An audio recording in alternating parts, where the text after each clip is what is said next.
अस्सलाम वालेकुम, मैं हूं शाहजेब खानजादा। हुकूमत की बार बार की यकीन दहानियों के बावजूद मईशत के हवाले से खदशात बढ़ते जा रहे हैं। मुसलसल डिफ़ॉल्ट के खतरात की बात हो रही है और महज 6.7 अरब डॉलर्स के ज़र मुबादला के ज़खायर एक पैनिक की सूरत हाल पैदा कर रहे हैं। पाकिस्तान ने सऊदी अरब से 4.2 अरब डॉलर्स के इजाफी पैकेज की दरख्वास्त की है, जिसमें 3 अरब डॉलर्स के कैश डिपॉजिट और 1.2 अरब डॉलर्स के डेफर्ड पेमेंट पर तेल की सहूलत शामिल है। और वज़ारत ख़जाना का कहना है कि यह डील हतमी मरहले में है। पाकिस्तान ने पहले ही सऊदी अरब से 4.2 अरब डॉलर्स का पैकेज लिया हुआ है। मजीद 4.2 अरब डॉलर्स मिलने से पाकिस्तान को सऊदी अरब से मिलने वाला पैकेज टोटल 8.4 अरब डॉलर्स हो जाएगा। पाकिस्तानी हुकाम IMF की किस्त के लिए भी कोशिशें कर रहे हैं ताकि क्रिसमस के बाद 10 जनवरी की IMF बोर्ड मीटिंग में पाकिस्तान की किस्त का मामला तय हो सके, मगर अब भी इख्तलाफात बरकरार हैं। पाकिस्तानी हुकूमत अभी तक IMF को मुतमईन नहीं कर पाई है। सैलाबों के बाद GDP ग्रोथ का टारगेट 5% से कम होकर 2% रह गया है और महंगाई काबू में ना आने की वजह से टारगेट से ऊपर यानी 23% रहेगी। इसलिए IMF की डिमांड है कि मुआशी टारगेट्स को नए हक़ाइक़ के हिसाब से बदला जाए। पाकिस्तान ने जो प्रॉमिस किया था कि प्राइमरी सरप्लस होगा, उसके आसार भी नहीं नज़र आ रहे हैं। खर्चे ज़्यादा हैं। IMF चाहता है कि उस हवाले से इकदाम किए जाएँ। टैक्स टू GDP रेशो बढ़ाने के लिए मज़ीद टैक्स लगाए जाएँ। इस वक्त दरामदात पर सख्तियों की वजह से अहम अशिया की भी LCs नहीं खुल पा रही हैं। पावर सेक्टर, खुराक, एक्सपोर्ट सेक्टर, फार्मास्यूटिकल कंपनीज सभी शिकायत कर रही हैं और मुतासिर हो रही हैं। कंपनीज अपना मुनाफा मुल्क से बाहर नहीं ले जा पा रही हैं। अवाम को 240 रुपये पर भी डॉलर ओपन मार्केट में दस्तियाब नहीं है।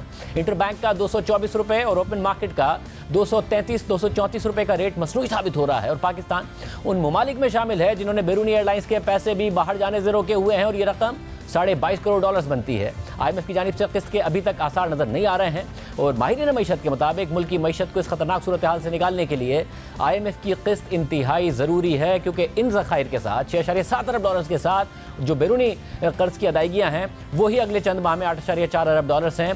पाकिस्तान आगे नहीं बढ़ सकता। हमारे साथ साबिक वज़ीर ख़जाना मिफ्ता इस्माइल साहब मौजूद है। मिफ्ता इस्माइल साहब, बहुत शुक्रिया हमें शो में ज्वाइन करने के लिए। सर, जो डिफ़ॉल्ट की बातें हैं ज़ाहिर है वो हो रही हैं, मगर जो बहुत सर्टेनिटी के साथ बात कर रहे हैं या तो इमरान खान कर रहे हैं, वो कह रहे हैं कि मुल्क को डिफ़ॉल्ट की तरफ ये हुकूमत लेके जा रही है, या फिर आप कर रहे हैं जो 2.5 महीने पहले तक इस मुल्क के वज़ीर ख़जाना थे, इसी हुकूमत के वज़ीर ख़जाना थे, और आप भी कह रहे हैं कि दिसंबर के बाद भी डिफ़ॉल्ट का ख़तरा बरकरार रहेगा। तो आप और इमरान खान एक पेज पर हैं। शुक्रिया शाहजेब खानजादा साहब। मैं और इमरान खान साहब बिल्कुल एक पेज पे नहीं है, अल्लाह की मेहरबानी से। इमरान खान साहब वो हैं जिन्होंने पाकिस्तान को असल में डिफ़ॉल्ट की तरफ ढकेला है। इमरान खान वो हैं जिन्होंने फरवरी में IMF से माहिदा तोड़ा। इमरान खान वो हैं जिन्होंने पूरी कोशिश करी हत्तुल इम्कान, जब शहबाज शरीफ साहब की क़यादत में हमने वापस IMF को बहाल करा तो पूरी कोशिश करी थी कि वो माहिदा भी ना हो सके। तो इमरान खान साहब तो चाह रहे हैं कि पाकिस्तान में डिफ़ॉल्ट हो, क्योंकि उनको हुकूमत चाहिए किसी भी हाल पे। मैं उन लोगों में से हूँ जो ये समझता हूँ कि पाकिस्तान को बिल्कुल डिफ़ॉल्ट नहीं करना चाहिए। बिल्कुल मैं ये समझता हूँ कि जिस शायद हम राह पे हैं वो हमको डिफ़ॉल्ट की तरफ ले जाती है। ख़तरा थोड़ा सा बढ़ गया है तो हमको वो इक़दाम कर लेने चाहिए जिससे वापस खतरा जो है वो टल जाए। इतनी सी बात है। तो बहुत फ़र्क है। इक़दाम की तरफ आने से पहले 6.7 अरब डॉलर्स के हमारे पास ज़खायर हैं। हमने जो एक बॉन्ड पेमेंट थी 1 अरब डॉलर्स की, वो हमने कर दी है। तो वज़ीर ख़जाना का और ख़ुद वज़ीर आज़म का कहना है कि जी डिफ़ॉल्ट का ख़तरा तो असल में हमने बचा लिया है। आप ये कह रहे हैं कि जी ख़तरा बचा नहीं है, हम डिफ़ॉल्ट के रास्ते पर हैं। तो फिर इमरान खान साहब की बात दुरुस्त है ना कि इलेक्शन कराएं, मुश्किल फ़ैसलों की ज़रूरत है जो ये हुकूमत ले नहीं सकती है। तो इसलिए जब आप भी कह रहे हैं कि डिफ़ॉल्ट का ख़तरा है और फैसले लेने हैं और नई हुकूमत ले रही है, तो खान साहब की बात दुरुस्त है ना? फिर नहीं, खान साहब की बात तो बिल्कुल दुरुस्त नहीं है। नंबर एक, क्योंकि खान साहब के पास तो जब हुकूमत थी जब ही तो वो डिफ़ॉल्ट में लेके गए थे ना। अगर खान साहब आ भी जाते हैं तो खान साहब ने तो खुद जो डिफ़ॉल्ट का जो बानी है, जो डिफ़ॉल्ट का जो बाप है, वो तो इमरान खान है। बाबा डिफ़ॉल्ट तो इमरान खान है। हम तो डिफ़ॉल्ट के बचा रहे हैं। शहबाज शरीफ साहब ने तो अपना पॉलिटिकल कैपिटल, नवाज शरीफ ने तो अपना कैपिटल लगा के डिफ़ॉल्ट को बचाया है। और ये बड़े मुश्किल फ़ैसले लिए थे हमने जब मैं वज़ीर ख़जाना था, जिसके अंदर हमने पेट्रोल इतना महंगा किया, डीज़ल महंगा किया, टैक्सेस लगाए, दीगर चीज़ें करी, तब जाके डिफ़ॉल्ट बचाए। IMF से दिन रात निगोशिएट करा। IMF को बड़ी मुश्किल से मना कर लेकर आए थे, जबकि हमारी पार्टी में भी लोग हमारे खिलाफ थे। और ये कहना कि मैं और इमरान खान कह रहे हैं तो ये बात भी दुरुस्त नहीं है। इस वक्त पाकिस्तान का बॉन्ड जो है 2024 में जो पाकिस्तान का बॉन्ड ड्यू होता है वो 50 पैसे में आपको मिलता है। तो ऑब्वियसली मार्केट ऑल्सो एक्सपेक्ट्स कि Pakistan is in jeopardy and it is in jeopardy and it has gone back in jeopardy. As long as, जब तक कि IMF वापस नहीं आता टेबल पे, जब तक ये डिफ़ॉल्ट का ख़तरा बढ़ा रहेगा। और IMF को लाना जो है वो इंतहाई ज़रूरी नहीं है, वो यकीनी बनाना है। मगर जो बॉन्ड्स की वैल्यू है, इसाक डार साहब को 2.5 महीने हुए हैं आए हुए, और आप भी ज़ाहिर जब आर्टिकल लिखते हैं तो इम्प्लाई करते हैं जैसे वो जिम्मेदार हैं। 5 महीने के लिए आप भी वजीर खजाना थे, आप कैसे जिम्मेदार नहीं हैं? बजट आपका दिया हुआ है, बजट आपने दिया, IMF के साथ पिछले मुज़ाकरात आपने किए, अगर किस्त नहीं मिल रही है तो पिछले क्वार्टर के टारगेट्स डार साहब कह रहे हैं मैंने मीट कर दिए, फिर भी वो नहीं दे रही, तो आप कैसे जिम्मेदार नहीं? देखिए, फर्स्ट ऑफ ऑल हमने जो भी काम करने थे और जो भी कदम उठाने थे हमने उठाए, वज़ीर आज़म साहब की इजाज़त से उठाए, वज़ीर आज़म साहब की मर्ज़ी से उठाए और ना चाहते हुए उठाए, जो कि ये कोई भी सियासतदान जो है वो ये जो फ़ैसले हैं ये आसान नहीं होते, लेकिन मुल्क की बका ज़रूरी थी। वी अंडरस्टूड कि Pakistan comes first, Pakistan is above politics, कि पाकिस्तान को पॉलिटिक्स से ज़्यादा होना चाहिए, जिस पे मैंने लिखा है कि वरना हम में और इमरान खान में फ़र्क ही क्या है। अगर हम सियासत को अपने ऊपर ले आते हैं, अगर सियासत को हम पाकिस्तान के मफाद के ऊपर ले आते हैं, तो फिर इमरान खान से लड़ाई किस बात की है? लड़ाई तो इसी बात की है ना कि पाकिस्तान का मफाद हम समझते हैं कि अव्वलीन होना चाहिए। तो ये, और किसी ने खुदा न खास्ता किसी फ़र्द वाहिद की क्रिटिसिज्म नहीं है, हम सबको पूरी पार्टी में, हमारी पार्टी में बहुत सारे मुख्तलिफ व्यूज़ होते हैं, सबको पता है कि मैं एक ओपन मार्केट में बिलीव करता हूँ, डार साहब नहीं करते, वो एक अलग से रेट करते हैं डॉलर का, वो दैट्स अ डिफरेंट थिंग। लेकिन the fact of the matter is कि ऑब्वियसली डार साहब जो है वो पाकिस्तान को इधर नहीं लेकर आए, इमरान खान लेकर आया पाकिस्तान को। आज जो डिफ़ॉल्ट की नहज पे है वो पाकिस्तान को इमरान खान लेकर आया, लेकिन इस वक्त हमारी हुकूमत है तो हमको संभालना है। हम इस वक्त इमरान खान को कोस सकते हैं, लेकिन उसका कोई फ़ायदा नहीं है। फ़ायदा सिर्फ इस चीज़ का है कि हम अभी मुस्बत फैसले करें ताकि डिफ़ॉल्ट से बच सकें। नहीं, मगर आप तो अपनी पार्टी को नहीं कन्विंस कर पाए ना, या तो आपकी जो फिलॉसफी थी, अगर आप लोगों ने बचाया और मुश्किल फैसले करके बचाया तो आज आप फाइनेंस मिनिस्टर होते हैं। आप अगर मियां नवाज शरीफ को नहीं कन्विंस कर पाए कि आपके फैसले दुरुस्त थे इसलिए तो आप आज नहीं है, इसाक डार हैं, तो आप तो अपनी पार्टी को नहीं कन्विंस कर पाए, तो पाकिस्तानियों को कैसे कन्विंस करें? इस पर तो कोई डाउट नहीं है कि वज़ीर ख़जाना जो होता है या कोई भी और वज़ीर होता है, वज़ीर आज़म की सवाबदीद पे होता है। जब वज़ीर आज़म मुझे बनाते हैं फाइनेंस मिनिस्टर और मैं उसको वेलकम करता हूँ, तो किसी और को बनाएं तो उसके अंदर मतलब मुझे कोई मतलब ठीक है, मुझे अच्छा नहीं लगेगा, और जिस तरह मुझे हटाया गया है वो एक अच्छी तरह क्लासी तरीके से नहीं हटाया गया, उसमें मैं कोई दो राय नहीं है। लेकिन उसके अंदर उनका सवाबदीद है, उसमें कोई हर्ज नहीं है। और अगर उसके अंदर वो समझते हैं कि डार साहब काम को आगे लेके जा सकते हैं तो बिल्कुल अच्छी बात है, उसमें कोई बात नहीं है। डार साहब को ये काम करने आता है, काफ़ी अरसे से कर रहे हैं, तो अगर पार्टी ये समझती है तो इसमें कोई बुरी बात नहीं है, पार्टी ये समझ सकती है। मकसद कहने का ये है कि हमको जो भी करना है वो कर गुजरना है ताकि खुदा न खास्ता डिफ़ॉल्ट की तरफ ना जाए। नाउ क्या हमें फौरी तौर पर करना चाहिए कि हम डिफ़ॉल्ट की तरफ ना जाएं? क्योंकि आप ये खुद ये कह रहे हैं कि हम डिफ़ॉल्ट की तरफ सिमत है हमारी, मगर हम इसको अवॉइड कर सकते हैं, तो क्या करें कि अवॉइड हो जाए? देखिए, एक चीज़ जो है, हम जब ये समझ रहे थे, जब मैं कहता था कि हमने डिफ़ॉल्ट अवॉइड किया है, तो वो इसलिए हम कह रहे थे कि IMF आ गया। IMF lender of last resort कहते हैं कि जब आपको दुनिया में कोई कर्ज नहीं दे रहा होता तो IMF देती है। जब IMF का कर्ज शुरू हो जाता है, प्रोग्राम शुरू हो जाता है, तो फिर वर्ल्ड बैंक भी कर्ज देना शुरू कर देती है, एशियन डेवलपमेंट बैंक भी दे देती है और दीगर बैंक्स भी देते हैं। इस वक्त तक वो बैंक्स हमको दे रहे हैं, ये IMF के कर्ज के बाद हुआ था। अब अगर IMF से आपका ये राब्ता टूट जाता है, IMF नहीं आता पाकिस्तान, IMF किसी वजह से प्रोग्राम सस्पेंड कर देते हैं हम, तो फिर उसके बाद आपको वर्ल्ड बैंक के और एशियन डेवलपमेंट बैंक के भी प्रोग्राम लोन्स मिलना बंद हो जाएंगे, और उसके बाद पाकिस्तान को डिफ़ॉल्ट से बचाना जो है वो मुमकिन नहीं होगा। देखिए, आप दोस्तों के पैसों से सऊदी अरब के $2 बिलियन आ जाएं, $3 बिलियन आ जाएं, उससे आपको 8 या 12 हफ्ते की मोहलत मिलती है, दैट्स इट। आपको जब तक कि IMF आपके साथ नहीं खड़ा होगा इस नहज पे जहाँ पे आपके पास $6.60 हों, ये आप नहीं, this is not prudent. Problem है कि इसाक डार साहब कह रहे हैं कि उनकी जितनी भी कमिटमेंट्स थी पिछले क्वार्टर के लिए हमने पूरी कर दी है, मगर IMF का जो रवैया है वो बड़ा अनरीजनेबल है, जिस तरीके से वो बिहेव कर रहे हैं और जिस किस्म की वो डिमांड्स दे रहे हैं। क्योंकि आपने भी डील किया रिसेंटली, तो आप बताइए, क्योंकि शौकत तरीन साहब भी कहते थे कि बहुत अनरीजनेबल बिहेवियर है, रवैया IMF का ठीक नहीं है, बहुत ज़्यादा सख्ती हमारे ऊपर कर रहे हैं। डार साहब भी कह रहे हैं, आपको भी नहीं लगता कि वो सख्त रवैया? आप ये देखें कि पाकिस्तान का इस साल का टैक्स 7,450 अरब रुपए का टारगेट था, अल्लाह करे थोड़ा सा ज़्यादा ही कर लेंगे, ठीक है। उसमें से आप सूबों को दे देते हैं 4200 अरब रुपए, आपके पास बचते हैं 3300 अरब रुपए। 3300 अरब रुपए आपके पास आ रहे हैं, आपको 4000 अरब रुपए से ज़्यादा तो सूद देना है, तो आपकी फाइनेंशियल पोजीशन तो बहुत बुरी है। तो आप अब क्या बातें कर रहे हैं? मतलब IMF जब आपको लोन दे रहा है तो दुनिया तो आपको समझ रही है कि 50% चांस है डिफ़ॉल्ट का, इसलिए आपका जो बॉन्ड है वो 50% पे बिक रहा है। IMF आपको अगर 4% में इस वक्त लोन दे रही है तो it's actually it is really helping you out. और ये ठीक है, IMF का काम ये है, it is a lender of last resort, लेकिन ये कहना कि IMF अनरीजनेबल हो रहा है, तो हमको थोड़ा सा अपने गिरबान में भी देख के देखना चाहिए कि हम 22 मरतबा क्यों गए IMF के पास, हम क्यों IMF के प्रोग्राम 22 वाली बात ठीक है, अभी बताया ना, अभी क्योंकि आपको गए हुए 2.5 महीने हुए हैं जी, डार साहब अभी आए हैं। IMF आसान नहीं है, आपका बनाया हुआ बजट है, IMF आसान नहीं है, तो फिर लेकिन जो बजट आपने जो कमिटमेंट्स की थी वो पूरी नहीं हुई, जो आपने अरेंजमेंट करना था वो नहीं हुआ, या 2.5 महीने में डार साहब ने कुछ बिगाड़ दिया? देखिए मेरी बात सुने, एक IMF से ये बात थी हमारी कि 150 बिलियन रुपए का प्राइमरी सरप्लस या 160 बिलियन रुपए का प्राइमरी सरप्लस करना था। IMF चाहता है कि वही प्राइमरी सरप्लस लाए और वो समझता है कि 1% ऑफ GDP के मजीद टैक्स लगाने पड़ेंगे। हो सकता है 1% के ना लगाने पड़ रहे हो, आधे % के लगाने पड़ रहे हो। 801 अरब रुपए का अमाउंट, 801% हो गया, मतलब हो सकता है 400 में भी आप उनसे बात कर सकते हैं। हो सकता है कि लेकिन IMF को मुझे ये पता है कि थोड़ा सा जो डॉलर के अंदर हम बात करते हैं, हम जो कहते हैं कि नहीं हमारी मर्जी का डॉलर रेट होना चाहिए, मार्केट की मर्जी का नहीं होना चाहिए, इन चीज़ों से IMF जो है वो परेशान होती है। IMF को ये चीज़ें अच्छी नहीं लगती हैं। क्या इस वक्त हमारे पास क्या कर रहे हैं मर्जी? IMF तो उस वक्त परेशान होता है ना जब आप इंटरवीन करें। इंटरवीन तो नहीं कर रहे हैं। मार्केट्स को जो एक तनबीह थी वो शौकत तरीन साहब भी करते थे, मार्केट्स मानती किसी की नहीं है, उनकी भी नहीं मानी। आप भी तनबीह करते थे, आपकी भी नहीं मानी, 240 पर चला गया था। डार साहब भी तनबीह कर रहे हैं। 224 का जो रेट है इंटरबैंक का, वो तो एक मसनूई सा ही रेट है। 233 234 का ओपन मार्केट है, वो भी नहीं मिल रहा है। 240 रुपए का भी जाके मुश्किल से मिल रहा है। तो मार्केट्स तो मानती नहीं है, मगर मार्केट्स में इंटरवेंशन से प्रॉब्लम होती है ना। IMF को इंटरवेंशन क्या होगी? देखिए मिसाल मैं आपको दे रहा हूँ कि हमारी रेमिटेंस आती है। अगर एक आदमी अपनी सऊदी अरब के अंदर अगर या दुबई में कहीं टैक्सी चलाता है, अपनी माँ को $100 भेजता है, अगर वो इंटरबैंक के थ्रू बेचता है तो उसकी माँ को 2000 मतलब 2225 रुपये मिलते हैं या 2250 रुपये मिलते हैं। अगर वो हवाले के थ्रू भेज देता है 247 रुपये मिलते हैं, तो 2500 रुपये ज़्यादा मिल जाते हैं। अगर $100 में 2500 रुपये ज़्यादा मिल जाते हैं, इसलिए आपकी रेमिटेंस कम हो गई। इसी तरह आपका जो एक्सपोर्टर है वो लीगली 10% जो है वो पाकिस्तान के बाहर पैसे रख सकता है।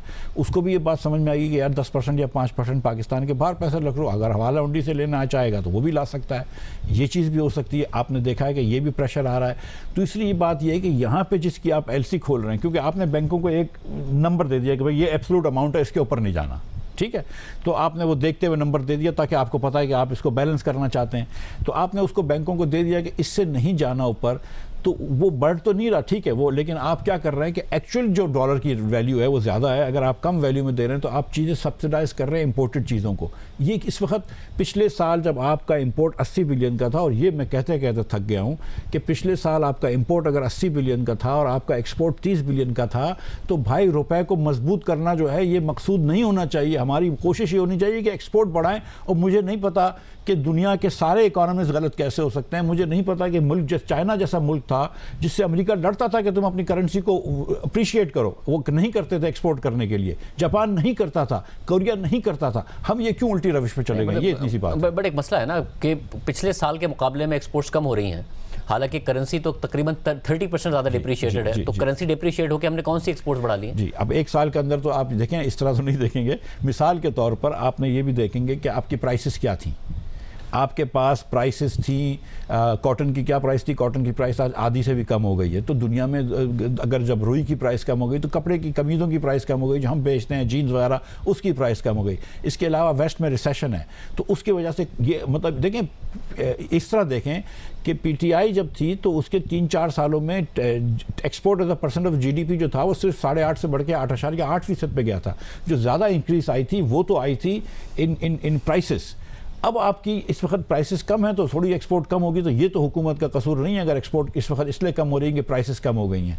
लेकिन साथ साथ ऑयल की प्राइस कम हो गई है। जो चीज़ $90 के ऊपर होती थी और एवरेज पे मेरे ख्याल से मेरे ज़माने में $98 की थी, वो आज $75 की है। हमको उसका भी फ़ायदा उठाना चाहिए और उधर भी अपने आप को फिस्कली कंसोलिडेट करना चाहिए। ये बड़ी इंपॉर्टेंट बात है। आप कह रहे हैं कि अभी जो ऑयल प्राइसेस इंटरनेशनल मार्केट में कम हुई हैं, बजाय इसके कि अगले जो रिवाइज होगा उसमें पास ऑन करें, बेहतर है कि तो डीजल पर PDL जो अभी भी 25 रुपये है और IMF से कमिटमेंट 50 रुपये है वो कर दें, और फिर क्या पेट्रोल वगैरह पर तो क्योंकि 50 रुपये हुआ है उस पर सेल्स टैक्स लगा दें। आप उस सेल टैक्स लगा दें या PDL की लिमिट को बढ़ा दें, जो भी कर लें। लेकिन मेरे ख्याल से इस वक्त अगर हुकूमत ये कर ले, अगर आपको 1% नहीं भी लेते आप से, और आप देखें ना, मतलब आपने बिजली दे दी है पूरे साल की किसी एक्सपोर्ट इंडस्ट्री को सस्ती 100 अरब रुपए की, आपने पूरे 6 महीने से आपने प्राइसेस नहीं बढ़ाई हैं गैस की। आपकी SNGPL और SSGC जो है 100 अरब रुपए का नुकसान करेगी सर्दियों में, शायद उससे ज़्यादा करेंगी। आपने गैस की प्राइसेस नहीं बढ़ाई हैं तो उसके सारे नुकसान होंगे। IMF वो सब चीज़ें भी देख रहा है। आपने जो IMF ने आपको 200 यूनिट तक के डिफ़र करे थे, आपने वो 300 यूनिट तक के वेव कर दिए हैं बिजली के बिल, फ्यूल एडजस्टमेंट चार्जेस। आप तो वो सारी चीज़ें देख रहे हैं, तो उसके लिए फिर आप कहीं ना कहीं पे बैलेंस कर लें। आप करें यहाँ से कॉम्पेंसेट हो सकता है, करें अगर ऑयल प्राइसेस में को पास ऑन करने की बजाय टैक्सेशन यहाँ पर लगा दें। बट जो बिजली, आप गैस की बात कर रहे हैं, जून 2022 में ओगरा ने 45% इजाफे की बात की थी, आप थे उसके बाद, आपने भी नहीं किया। अब डार साहब भी नहीं कर रहे हैं, तो इसका मतलब है ना कि लास्ट ईयर जब इलेक्शन आ रहा हो तो नहीं करते आप, तो इलेक्शन हल है फिर। देखें, गुजारिश ये है कि प्राइम मिनिस्टर साहब से मेरी बात भी हुई थी, वो तकरीबन मेरे ख्याल से मान गए थे काफ़ी चीज़ों पे कि हम ये प्राइसेस बढ़ाएंगे। हम इंडस्ट्री को भी सस्ती गैस दे रहे हैं, जितने की मांग रहे थे हम उससे भी सस्ती दे रहे हैं। हम फर्टिलाइज़र को भी सस्ती गैस दे रहे हैं, सीमेंट को भी सस्ती दे रहे हैं, तंदूरों को भी सस्ती दे रहे हैं, नुकसान में दे रहे हैं। इस वक्त एवरेज कॉस्ट गैस की जो है वो 950 रुपये है पर MMBTU, और आप जो है एवरेज 600 में बेच रहे हैं। ये कैसे चल सकता है पूरा? मतलब मैं आपको यही बताऊँ ना कि यही चीज़ें PTI ने करी थी, उसने भी गैस की कीमत नहीं बढ़ाई थी, और हमको फिर ये थोड़ी बहुत मेहनत करनी पड़ेगी, थोड़ी बहुत चीज़ें करनी पड़ेंगी। वैसे मैं आपको समझता हूँ, देखिए इलेक्शन ईयर है, थोड़ा बहुत 4-6 महीने का मार्जिन होना चाहिए, लेकिन इस वक्त मार्जिन नहीं है पीछे। अगर IMF नहीं आएगा तो मैं आपको बता रहा हूँ कि ये बहुत बुरा हाल होगा। और IMF, एक तो आप ये कह रहे हैं कि पेट्रोल की कीमतें पास ऑन करने के अलावा और क्या क्या फौरी इकदाम हैं कि करें कि जनवरी की मीटिंग में फौरी तौर पर पाकिस्तान को किस्त मिल जाए और ये खतरा टल जाए? जनवरी की मीटिंग में अभी ज़रा सा मुश्किल हो गया है, क्योंकि अभी तक तो IMF का वो मिशन ही नहीं आया है। IMF का जब मिशन आएगा, उसकी डेट्स मिलेंगी, उसके लिए थोड़ा सा हम यहाँ पे पहले कुछ चीज़ें करें। एक मरतबा मिशन आ जाएगा और टेबल के अक्रॉस बैठेंगे तो इंशाल्लाह चीज़ें बेहतर हो जाएंगी, उसमें कोई, लेकिन मिशन लाने के लिए कुछ 2-4-6 इक़दाम करने पड़ेंगे यहाँ पे बैठ के। और अब दुनिया चेंज हो गई है, मतलब हमको उसको समझ के करना पड़ेगा। बहुत ममालिक जो हैं, इंक्लूडिंग फ्रेंडली अरब कंट्रीज़, उन्होंने बहुत मरतबा हमको मदद करी है। मुझे पता है कि कितना मुश्किल हो गई है वो, और बड़ी मुश्किल हो रही है। ये जो सऊदी अरब से भी मदद की खबरें आ रही हैं, अल्लाह करे ये बात दुरुस्त हो, लेकिन ये पहले भी आती थी। और लेकिन आपने कहा था जी बिल्कुल कि UAE से भी आएंगे, कतर से भी आएंगे, सऊदी अरब से भी आएंगे, से 3 बिलियन और आपने कहा था पैसे आ जाएंगे, $16 अरब के हमारे फिस्कल ईयर के एंड में रिजर्व हो जाएंगे, ये आपने कहा। तो डार साहब कहते हैं आप अपना काम नहीं करके गए। मैं दिखा देता हूं, सुनिए डार साहब क्या कह रहे हैं। ऐसा नहीं है कि सिर्फ कहीं और से ये बात आ रही है या इमरान खान साहब ये बात कर रहे हैं। मिफ्ता इस्माइल साहब कह रहे हैं कि दिसंबर के बाद भी डिफॉल्ट का हाई रिस्क रहेगा, तो आपकी जमात से ये बात आ रही है ना कि डिफॉल्ट का खतरा है। और मिफ्ता इस्माइल साहब ऐसे तो नहीं है जिनको मईशत का पता नहीं। मिफ्ता इस्माइल साहब को पूछे, मैं अभी तक तो मैं कमेंट नहीं कर रहा मिफ्ता इस्माइल साहब की बातों पे।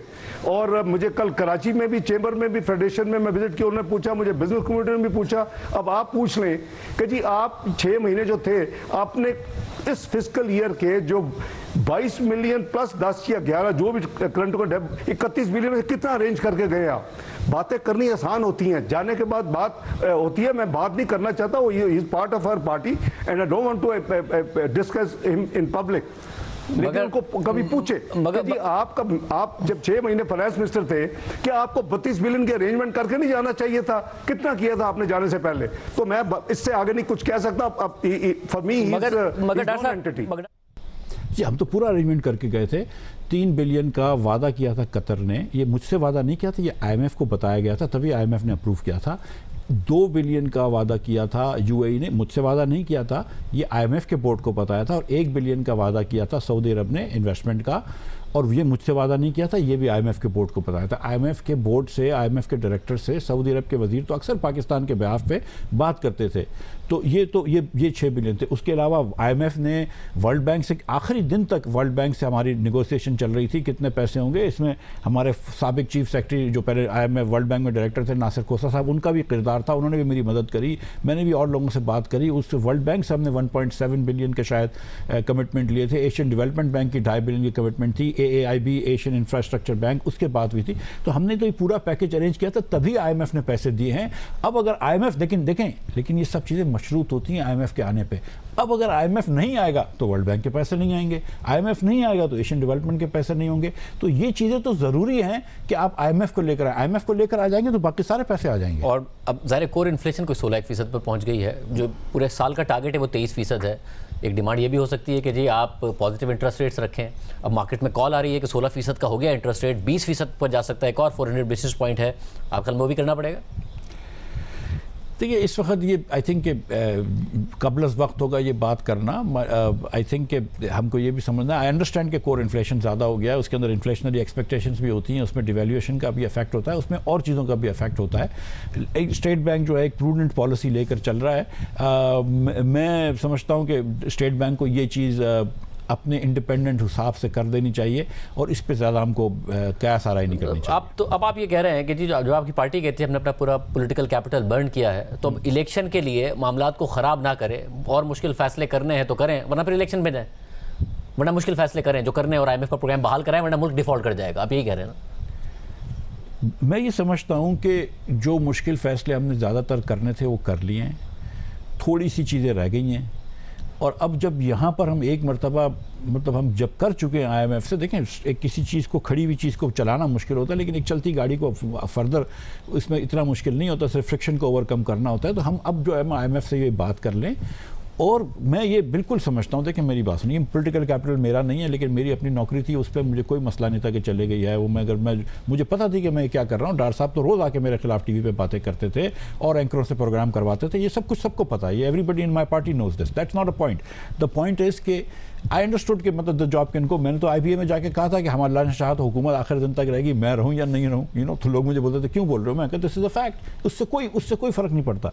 The fact of the matter is कि यार देखें, एट सम पॉइंट जितनी भी पॉलिटिकल पार्टी हैं, वो पाकिस्तान तहरीक इंसाफ है, पाकिस्तान पीपल्स पार्टी है, पाकिस्तान मुस्लिम लीग है, वगैरह वगैरह, पाकिस्तान का नाम तो पहले आता है ना। अगर पाकिस्तान नहीं होगा तो क्या सियासत कर लोगे, क्या डिफ़ॉल्ट कराओगे? आप सोचो तो सही कि खुदा ना खास्ता इधर डिफ़ॉल्ट हो जाएगा। आप श्रीलंका में आप देख लें कि क्या हाल हुआ था, इस मुल्क में क्या हाल होगा, क्या खाना का तेल नहीं मिल रहा होगा, मतलब क्योंकि उस वक्त जब आप इक़दामात कर रहे थे तो एक ट्वीट आती थी आपको अक्सर, मिफ्ता भाई प्लीज़ लुक इनटू इट, और वो होती थी मरीम नवाज साहिबा की तरफ से, आप गालिबन ट्रेडर्स के ऊपर उन्होंने कहा कि प्लीज़ लुक इनटू इट, तो फिर अब आप कहेंगे उससे उस पर उन्होंने नहीं प्लीज कहा लुक था, इनटू इट, उस पे उन्होंने डिफॉल्ट कर जाएगा। नहीं, वो मेरी बहन जो थी वो तो छोटी मोटी कोई चीज़ थी, वो कस्टम वस्टम पे किसी की कोई चीज़ें फंस गई थी, उस पर कहा था, मेरे ख्याल से ट्रेडर्स पे उसने नहीं कहा था। और सच्ची बात है कि मतलब अगर उनसे मुझे मेरी फ़ोन पे बात हो जाती थी, अगर उनको मुझे कुछ चीज़ कहनी थी तो फ़ोन पे कहती थी, ट्वीट तो ऐसे ही वो हमारी एक आपस की समझ लो मजाक ही थी, लेकिन और वो फिर मीम भी बन गई, मजाक थी, नहीं बड़ी क्रिएट कर रही थी मार्केट में, नहीं फिर बड़ी मीम भी बन गई। मैसेजेस पे मजाक करना चाहिए, ट्वीट पर सीरियस बात करनी चाहिए, आप लोग उल्टा कर रहे होते हैं। नहीं वो एक मतलब मैं बात कर रहा हूँ कि वो मीम सी बन गई थी। द पॉइंट इज कि देखें, I am very clear about this, my loyalty obviously lies with Pakistan and everybody's loyalty lies with Pakistan. मैं कोई खुदा ना खास्ता किसी और से ज़्यादा मुहिब वतन नहीं हूँ, लेकिन किसी से कम भी नहीं हूँ, ठीक है। तो मैं समझता हूँ कि अगर ये मुश्किल फ़ैसले हमें, या थोड़े से मुश्किल हैं थोड़े से नहीं हैं, जो भी है, लेकिन ये फ़ैसले लेने पड़ेंगे। नहीं तो जिस राह पे हम जा रहे हैं वो राह पे, मैं समझता हूँ, मैं गलत भी हो सकता हूँ, लेकिन मैं ये समझ रहा हूँ कि जिस राह पे हम जा रहे हैं, अगर IMF नहीं आएगी तो बहुत मुश्किल हो जाएगा डिफ़ॉल्ट से बचना। I don't see how. जब आप वज़ीर ख़जाना बने तो मैंने आपको एक चीज़ दिखाई थी आपकी, मैंने आज दोबारा दिखानी। अब मसला ये कि जो मैं आपको क्लिप दिखाने लगा हूँ, हाँ। उस क्लिप में भी मैं आपको एक क्लिप दिखा रहा हूँ, आपको इंसेप्शन वाली फील आएगी जब आप घर पे जाकर शो देखेंगे। बता देखिए, मुझे लगता था मैंने आपसे भी इंटरव्यू किया था, मुझे लगता था कि आपको शायद 1.5-2 साल बाद दिखाना पड़ेगा, मगर अभी दिखाना पड़ रहा है। देखिए आप क्या कह रहे होते थे, अभी से दिखा दीजिए, चलें। देखें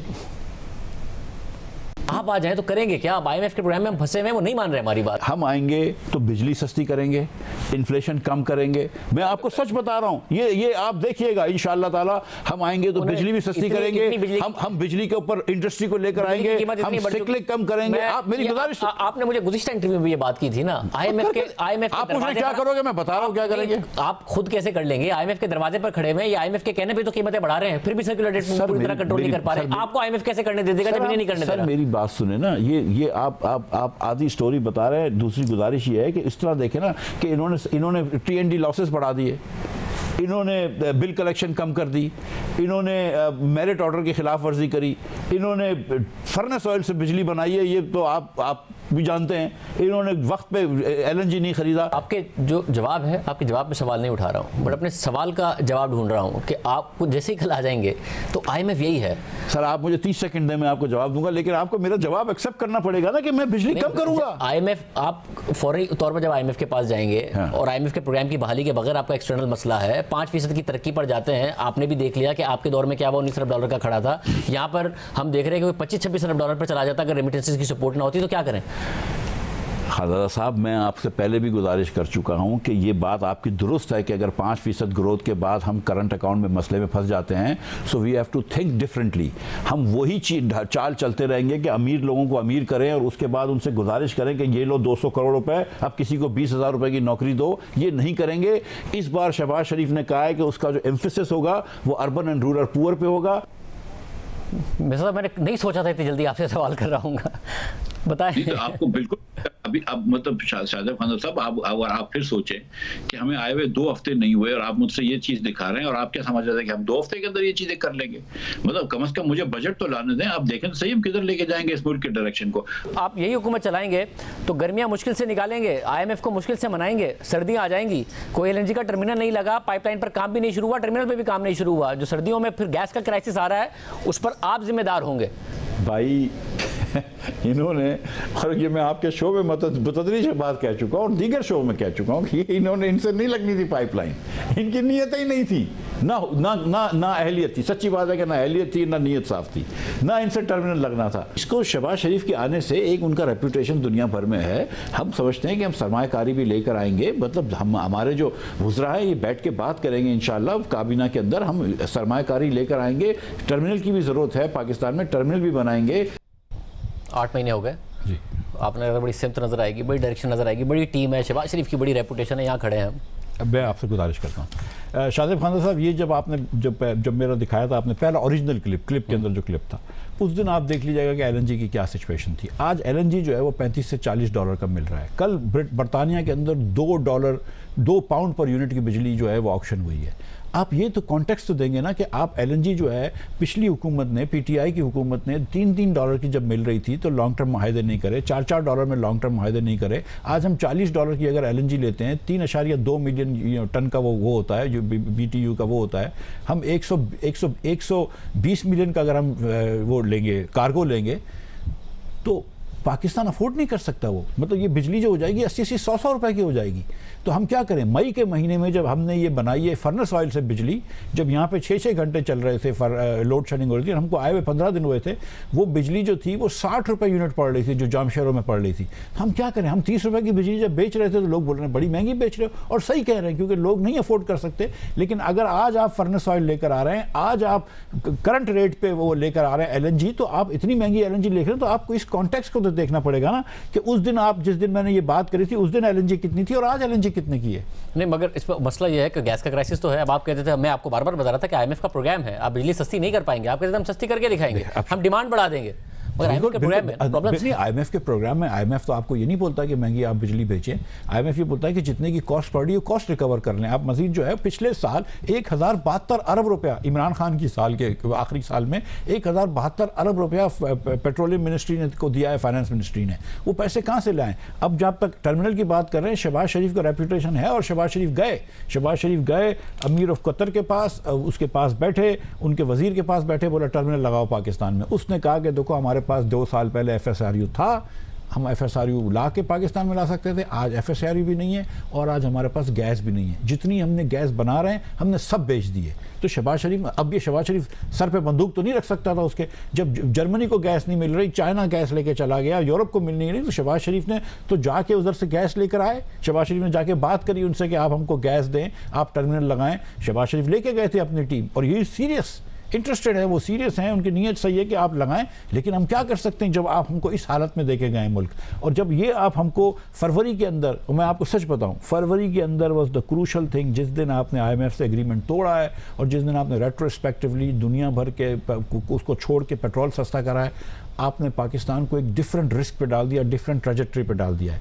अब पाकिस्तान और इमरान खान के जो पिछले 3-4 साल थे, इसके अंदर इतना ज़्यादा कर्ज बढ़ गया है और अब इतना मसला हो गया है कि हम तकरीबन जो है, मतलब जो हम पैसे कमा रहे होते हैं तो सारे के सारे मसला है कि करंट अकाउंट से भी बड़ा मसला फाइनेंशियल अकाउंट का हो गया। करंट अकाउंट कंट्रोल कर रहे हैं, मगर जो फाइनेंशियल अकाउंट है उसमें बहुत ज़्यादा प्रॉब्लम्स आ गए हैं। बिजनेस कॉन्फिडेंस बड़ा नेगेटिव है। आप खुद बिजनेसमैन है, कर ले IMF का प्रोग्राम बाद, क्या करेंगे इस बिजनेस कॉन्फिडेंस का? कौन इस माहौल में इन्वेस्टमेंट करने को तैयार होगा? कैसे मुल्क आगे चलेगा? भाई 2 चॉइसेस हैं, या आप जाके श्रीलंका की कोई टेप चलाइए, या डिफ़ॉल्ट करें या डिफ़ॉल्ट से बचें। 2 चॉइसेस हैं, ठीक है। हम सच बता रहा हूं मैं आपको कि बहुत ज़्यादा रूम फॉर एरर नहीं है जो मैंने लिखा था। आपने इस वक्त जो है ना मुल्क को डिफ़ॉल्ट से बचाना है। मुल्क को डिफ़ॉल्ट से बचाना तो जो थोड़ी बहुत मुश्किलात हैं वो उठाएं, उसको मुश्किलात को जो है वो आप कोशिश करें कि अमीर तरीन लोगों पर डालें। जो शहबाज शरीफ ने कहा था कि 10% टैक्स लगाएं हमने, और ये मैं आपको बात बताऊँ कि ही वॉज हैप्पी जब मैंने कहा कि सर शुगर इंडस्ट्री पर लगाते हैं, जो उनके बेटों की फैक्ट्री उन्होंने लगाओ, खुशी से लगाया उसने, ठीक है।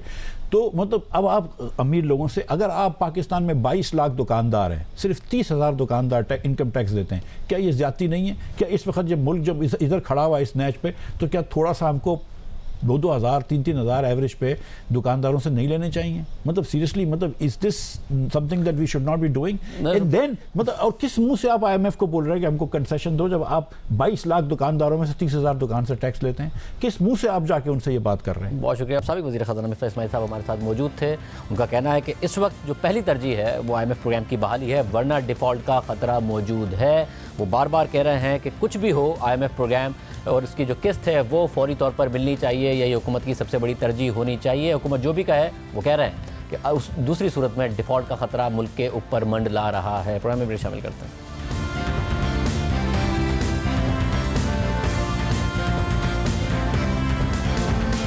इमरान खान ने वादे कर दिया है कि एक हफ्ते के अंदर अंदर पंजाब असेंबली तहलील करने की तारीख का ऐलान कर दिया जाएगा और काफ लीग इस मामले पर तहरीक इंसाफ के साथ खड़ी है। मगर हुकूमत का मानना है कि काफ लीग इस वक्त असेंबली तहलील नहीं करेगी, और करेगी भी तो भी जिस सूबे में असेंबली तहलील होगी वहां इलेक्शन करा दिया जाएगा।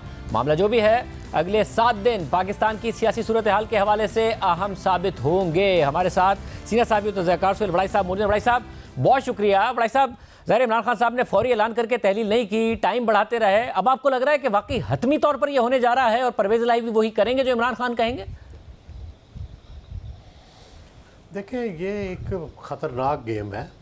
इससे इलेक्शन तो ज़ाहिर है करीब आ जाएंगे, और जब वो रिज़ाइन देंगे तो मेरा ख़्याल है, या डिज़ाल्व करना चाहेंगे तो मेरा ख़्याल है परवेज़ इलाही कर देंगे। उनके पास चॉइस नहीं है, उन्होंने अगली पॉलिटिक्स भी करनी है, और वो इमरान खान को छोड़ना अफोर्ड नहीं करते, क्योंकि दूसरी तरफ नून लीग है और उनके मुखालिफ हैं, उनके ख़िलाफ़ उन्होंने इलेक्शन लड़ना है।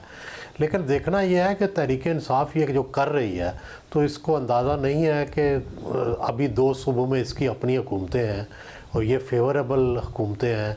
यहाँ पर वो एक तरह से पनाह भी लेते हैं। इमरान खान उस दिन से ज़मान पार्क आके लाहौर बैठे हुए हैं, बनी गाला नहीं जाते, तो फिर इनके पास कोई पनाहगाह नहीं रहेगी, ना खैबर पख्तूनख्वा रहेगी, ना ये रहेगी। यहाँ जो केयर टेकर्स आएंगे या जो भी नई गवर्नमेंट्स आएंगी, वो ज़ाहिर है इनकी अपनी हुकूमतें तो नहीं होंगी, वो दूसरी होंगी। और दूसरी बात यह है कि जो डेवलपमेंट है वो रुक जाएगी। जो इस वक्त इनके हक़ में चल रही थी बात कि मंसूबे बन रहे हैं, MPs लोग मिल रहे हैं परवेज़ इलाही से, नए नए फ़ायदे ले रहे हैं, वो सारी चीज़ें रुक जाएंगी। लेकिन दूसरी तरफ ज़ाहिर है कि अगर वो इलेक्शन करवाना चाहते हैं तो ये उसका वाहिद रास्ता है कि वो असम्बलियों से रिज़ाइन करें या असम्बलियाँ डिज़ाल्व करें, और असम्बलियाँ डिज़ाल्व करके नए इलेक्शन की तरफ जाएं। और मेरा ख्याल है कि फिर हुकूमत के लिए भी मुश्किल हो जाएगा।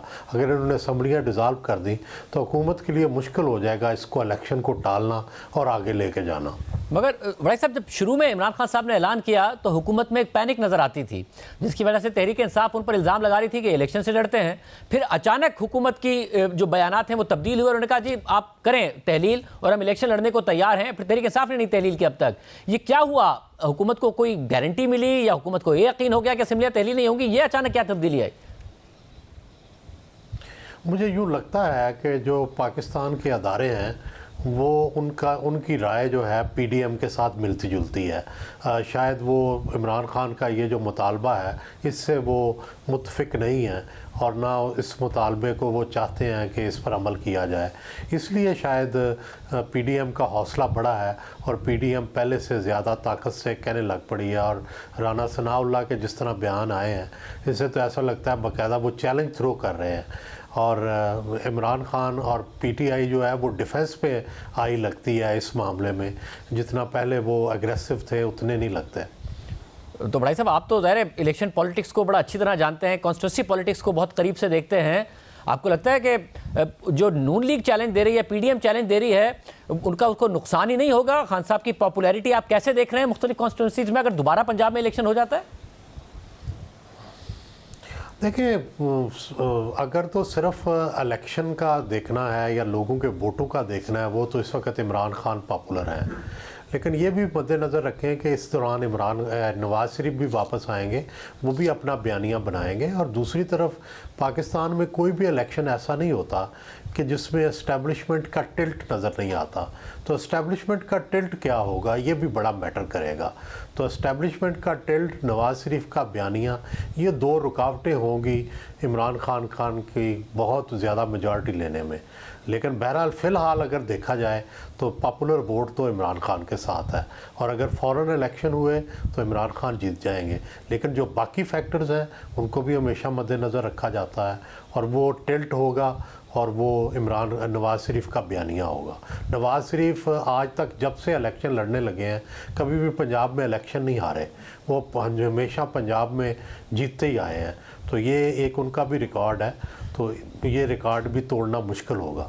अच्छा, और फिर खान साहब साथ में प्रेशर डाल रहे हैं नई अस्करी क़यादत पर, उन्हें खुदा का वास्ता भी दे रहे हैं, कुछ ज़रा तारीफ़ें भी कर रहे हैं, मगर यही कह रहे हैं कि अच्छी बातें सुनी, आगे खुद साथ काम कर चुके हैं। DGI थे इमरान खान साहब के दौर में, 8 महीने बाद उन्हें हटाकर जनरल फैज़ को लेकर आए थे, और जो किस्से हैं वो आपने भी सुने होंगे कि उन्होंने जो मुबैना करप्शन के वाक़यात हैं वो इमरान खान साहब के सामने रख दिए थे, तो बजाय इसके कार्रवाई होती उन्हें हटा दिया था। आखिर में इसका दबाव बढ़ाने में इमरान खान साहब कामयाब हो जाएंगे जब वो बराह रास्त मुतालबा कर रहे हैं उनसे?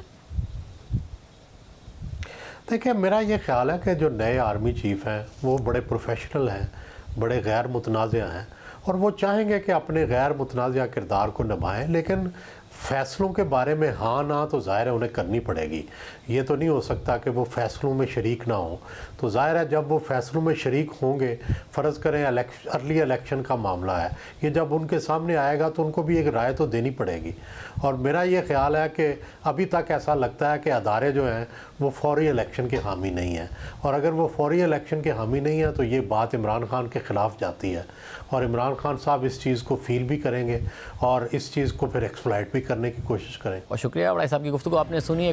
इमरान खान ये तासुर देते रहे हैं कि इलेक्शन कमीशन इस्टेब्लिशमेंट के दबाव की वजह से उनका मुखालिफ है और एक मंसूबे के तहत उनके खिलाफ फैसले दे रहा है, मगर जंग और द न्यूज़ में एडिटर इन्वेस्टिगेशन अंसार अब्बासी ने इंकिशाफ किया है कि इमरान खान की सियासी हिमायत के दिनों में इलेक्शन कमीशन में PTI ममनुआ फंडिंग केस में ताख़ीर को साबिक फौजी इस्टेब्लिशमेंट ने मैनेज किया था। उन दिनों पस मंज़र में होने वाले हालात व वाक़यात से बाखबर एक ज़राए ने जोर देकर बताया है कि ममनुआ फंडिंग केस का फैसला तहरीक इंसाफ के खिलाफ सुनाने के हवाले से इलेक्शन कमीशन पर कोई दबाव नहीं था, जैसा कि इमरान खान इल्ज़ाम आयद करते हैं। अंसार अब्बासी की खबर के मुताबिक इमरान खान कई मरतबा कह चुके हैं कि इलेक्शन कमीशन से कहा गया था कि उनके और उनकी पार्टी के खिलाफ केसेस का फैसला सुनाया जाए, लेकिन इसके बरक्स ज़राए का कहना था कि PTI ममनुआ फंडिंग केस में ताख़ीर के लिए उस वक्त की इस्टेब्लिशमेंट ने अपना किरदार अदा किया था, और उस वक्त इमरान खान और इस्टेब्लिशमेंट के दरमियान बरसों का रिश्ता अपने उरूज पर था। और फिर जैसे ही मिलिट्री इस्टेब्लिशमेंट ने गैर सियासी रवैया अख्तियार करने का फैसला किया तो इलेक्शन कमीशन अपनी मर्जी का मालिक बन गया और उसने केस का फैसला मेरिट पर सुना दिया।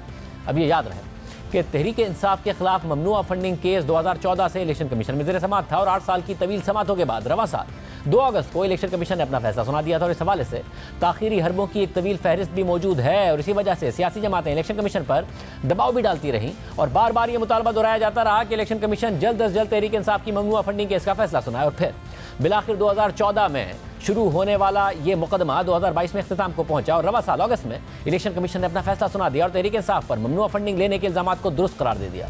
ताहम ये केस मुकम्मल होने तक इलेक्शन कमीशन में 2 चीफ इलेक्शन कमिश्नर्स आए। पहले सरदार Raza Khan chief election commissioner थे, और फिर Sikandar Sultan Raja chief election commissioner बने, मगर इमरान खान ने दोनों पर ही जानिबदारी के इल्जामात लगाए। हालांकि सरदार रजा खान की सरबराही में होने वाले 2018 के इंतखाबात को इमरान खान तारीख के शफाफ तरीन इंतखाबात करार देते हैं, क्योंकि इसमें वो जीत गए थे, मगर ममनुआ फंडिंग केस में वो उन पर अदम एतमाद का इजहार करते रहे हैं और कहते रहे हैं कि उनको तो पीपल्स पार्टी और नून लीग ने मिलकर लगाया था। मगर फिर सिकंदर सुल्तान राजा का नाम खुद इमरान खान ने तजवीज़ किया, उन पर इसी केस के हवाले से एतमाद का इजहार करते रहे और तैनाती के 1 साल बाद भी उनकी तारीफ़ें करते रहे।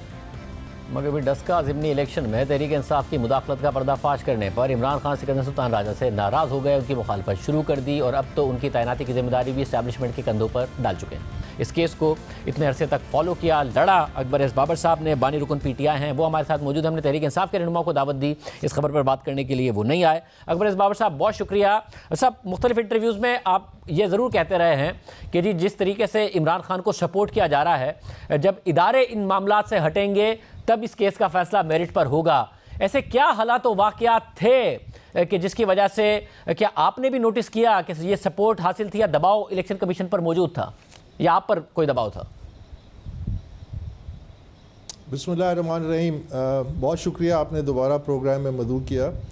यकीनन जिस तरह आपने कहा कि मैं कई दफ़ा ये कह चुका हूँ ऑन द रिकॉर्ड कि इस केस को बड़ी बुरी तरह से मैनेज किया गया, और उसकी ज़िंदा मिसाल ये थी कि स्क्रूटनी कमेटी मार्च 2018 में बनी, 1 महीने का मैंडेट था, उनकी TOR में लिखा हुआ था और उसको 4 साल लग गए। जब हम स्टेट बैंक का रिकॉर्ड मांगते थे वो हमें लिख के दे देते थे कि हम आपको नहीं दे सकते, कि PTI एतराज़ करती है। तो जिनकी इंक्वायरी हो रही थी तो ज़ाहिर है वो तो नहीं चाहेंगे कि उनके ख़िलाफ़ सबूत जो है वो मंजर आम पे आए। और जो बाकी आपने तमाम अवामिल बताए तो यकीनन बहुत बुरी तरह से मैनेज हुआ।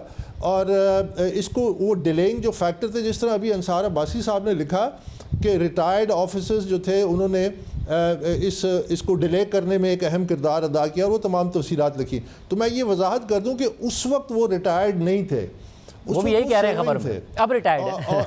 उस वक्त रिटायर्ड नहीं थे, वो भी यही लिख रहे हैं। हाँ, उस वक्त नहीं थे।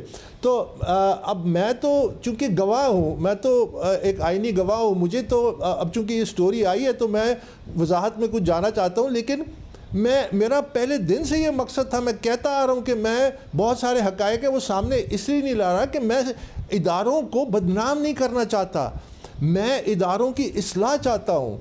अनलाइक इमरान खान, मैं इमरान खान नहीं हूँ। इमरान खान ने जिन इदारों का वो बेनिफिशरी था उनके बेनिफैक्टर्स को इसने एक्सपोज करने की कोशिश की, उनको बदनाम करने की कोशिश की, जिस थाली में खाया उसमें सुराख करने की कोशिश की, सिर्फ इस वास्ते कि उसके पास इक़्तिदार नहीं है। मैं उन लोगों में से नहीं था, although I was at the rough end of the stick, मैंने उनको एक्सपोज नहीं किया। लेकिन आज चूंकि ये स्टोरी आई तो मैं वजाहत ज़रूर करूँगा कि मुझे तो बुला के कहा गया, मुझे बुला के कहा गया कि इस केस को फ्रीज कर दें, इस केस को वापस ले लें। मैंने उस वक्त उनके सामने ये कहा, मैंने कहा this is the biggest betrayed, ये disservice you can do to this country. मैंने कहा ये मैं कभी भी नहीं करूँगा। तो वो कैरेट एंड स्टिक पॉलिसी के तहत फिर ऑफर्स भी हुए। मैंने कहा मेरी 4 आने की इज्जत है, आप खाक में मिलाना चाहते हैं? मैंने कहा ये एक नेशनल सिक्योरिटी का इशू है। एक पॉलिटिकल पार्टी जो इलीगली फंडेड है, प्रोहिबिटेड फंडेड है, फॉरेन फंडिंग है, कंपनियां फंड कर रही हैं, ये कैसे, इसको तो नेशनल सिक्योरिटी के कॉन्सेप्ट के तहत एक्सपोज करना चाहिए, बजाय इसके कि मैंने उस वक्त भी और आज भी, मैं इदारों का नाम इसलिए नहीं लेता कि इदारे बदनाम करना जो है वो कौमी खिदमत नहीं है। ऐसा मगर इस सिक्के के दो अब जबकि इमरान खान साहब ने खुद ने नाम ले दिए हैं, फिर एक स्टोरी आ गई है। कौन था जो आपको बुला के कहता था? कौन लोग थे, अगर आप नाम बताएं आवाम को? देखिए मैं नाम नहीं लूँगा, मैं उस इदारे का नाम भी नहीं लूँगा। मुझे, ये हमारे इदारे हैं, हमने इनको बदनाम नहीं करना, हमने इनकी इस्लाह करनी है। मैं इसीलिए आपके सामने एक बात रखना चाहता हूँ कि हमारे यहाँ अब हकायक सामने आ रहे हैं। हकायक सामने रखने से बदनामी होती नहीं है, इस्लाह होती है। हमने तारीख में देखा है कि 70-72 साल में क्योंकि कोई एहतसाब हुआ नहीं है, जो काम किए गए थे, तो इसलिए इस्लाह हुई नहीं है। हर 5-8 साल बाद वही गलतियां रिपीट की जाती हैं। तो अगर इस्लाह करनी है तो फिर तो आपको नाम बताना चाहिए कि कौन लोग थे जो ये क्या करते थे। मैं आपको इसी का मैं आपको जवाब देता हूँ। देखिए मैं ये कह रहा हूँ कि पाकिस्तान में इंस्टीट्यूशनल डिटॉक्सिफिकेशन की ज़रूरत है, लेकिन 2 साइड्स ऑफ द कॉइन, एक तरफ इस्टेब्लिशमेंट है, दूसरी तरफ सिविलियन साइड है। मैं दोनों को एक्सप्लेन कर देता हूँ। जो इस्टेब्लिशमेंट से हुआ, जिस तरह जिन लोगों ने ये इस केस में इंसाफ को रोका, उसमें तवालत इख्तियार करने का कहा और जिस तरह मैनिपुलेट किया, उनके खिलाफ इंस्टीट्यूशनल मैकेनिज्म्स मौजूद हैं, चाहे वो इन कैमरा क्यों हो, चाहे वो सीक्रेट क्यों ना हो। कार्रवाई, they must be taken to task, ये इंपॉर्टेंट है। वो अपने तरीक़ेकार उनके मौजूद हैं। अगर कोई तहकीकात होती है, मुझे बुलाता है और इन कैमरा, तो मैं उनके सामने वो सारे हक़ाइक़, लेकिन उनके पास है सब कुछ, उनके पास ये रिकॉर्ड है। मैंने उनको, शाज़ेब ये सुने, मैंने उनको फोरवार्न किया, मैंने खड़े होकर अपनी कमीज़ ऐसे झटकी, मैंने कहा उस दिन से डरे जिस दिन इमरान खान आप पे उंगली उठाएगा, पाक फौज पे इल्ज़ाम लगाएगा। उन्होंने कहा क्यों? मैंने कहा इसलिए because he disowns his failures and he owns other successes, because he bites the hand that feeds him, because he is a celebrity looking for more fame. वो पॉलिसी और एक जो फेम था उसका एक कॉम्बिनेशन था। पॉलिसी निकाल ले, he has nothing to offer, he is just looking for more fame. मैंने उनको फोरवार्न किया, उन्होंने कहा क्यों? फिर मैंने उनको एक्सप्लेन किया, ये सारी बातें मैंने उनके सामने रखी। आज अल्लाह ने मुझे सही साबित किया कि ये आज पाकिस्तान के उन इदारों को बदनाम कर रहा है जो इसके बेनिफैक्टर्स थे। इन तमाम मामलात की तहकीकात हो, और जब तहकीकात हो तो आप भी जो तहकीकात के सामने ये सारे हक़ाइक़ रखें, क्योंकि आप आवाम के सामने आप कह रहे हैं कि टीवी पर आप ये बात नहीं करना चाहते, मगर अगर तहकीकात हो उसके सामने रखें। मगर सारा लीगल रूट तो अपनाया था तहरीक इंसाफ ने, ज़ाहिर है इसमें तब इल्तवा मांगते रहे, कभी आपको रोकने के लिए वो अदालत चले जाते, कभी इलेक्शन कमीशन के आगे रोकने की कोशिश करते हैं। तो जो सारी की सारी कोशिशें थी और जितने भी इल्तवा थे, इसमें तो कोई शक नहीं है कि ताखीरी हरबे इस्तेमाल किए, मगर वो लीगल रूट के जरिए किए तहरीक इंसाफ ने।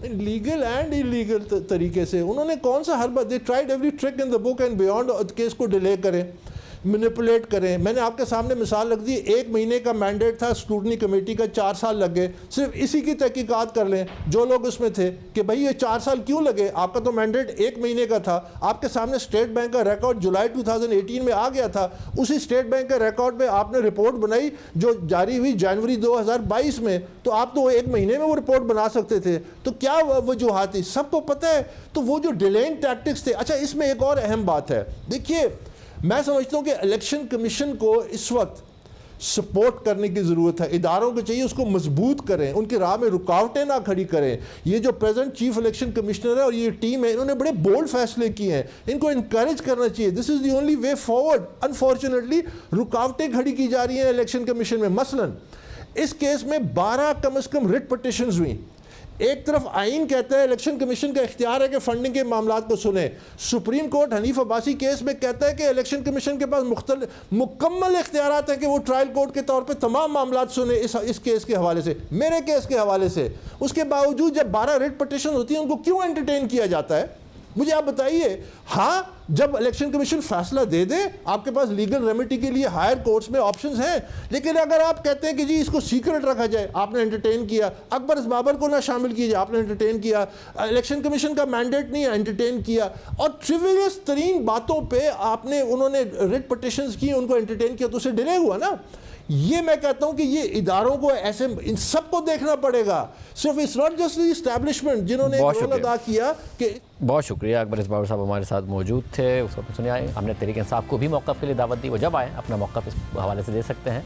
इजाज़त दीजिए, अल्लाह हाफ़िज़।